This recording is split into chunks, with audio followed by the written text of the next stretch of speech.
بعضی وقتایی که من تنبل تلفن خودم میبردارم، زنگهایی که از کابل، از هرات، از بدخشان، از ایران، ترکیه، جرمنی، افغانای مدرجاتی هستند. سخنی را که میگه، عشقی را که خواهر یا برادر میریزه، خوابی را که به رسول خدا تماس شده در خواب علیه السلام، تقوایی که پیدا کرده. پرسان میکنم چند ماه میشه میشنوی سخن را؟ میگه 1.5 ماه. آفرین نوش جان.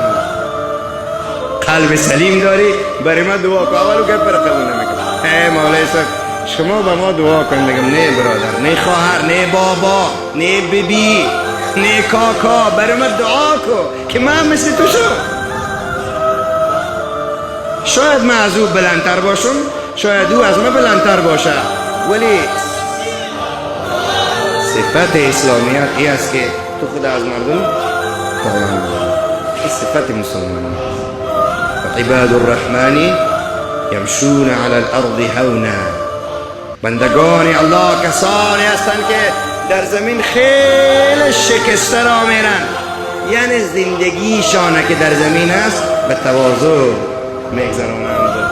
خداوند این قلب برای ما شما نصیب بده. تصمیم که نگیریم برادرای محترم تنها به سخنرانی گوش کردن، تنها به گریه کردن، تنها مولوی صاحب به ما یک دعا کو گفتن، آقا صاحب شیخ صاحب فکرتان دما باشه، نظرتان او بزرگواره که میگن باشه، خودش قرار خو باشه، نمیشه که نمیشه تو خودت تصمیم نگیری، تصمیم بگی.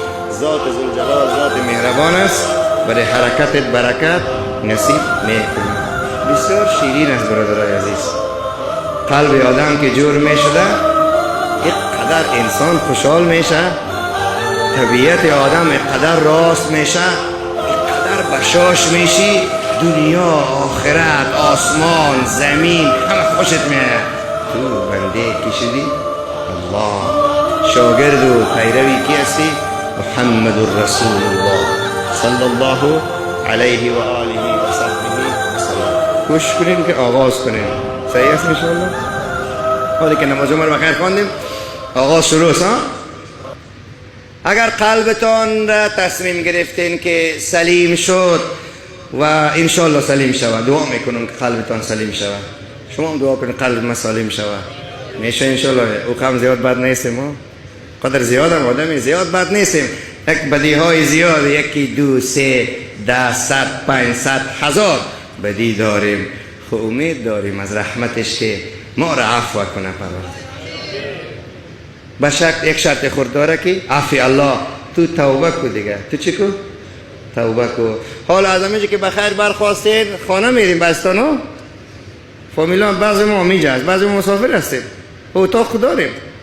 وقتی اگر اتاق رفتین دیدین که کاملا اخلاق شما تبدیل شده، با مادر، با برادر، با استاد، شاگرد، همسایه، دکاندار و دریور و هر کسی که شما روبرو میشین یک قسم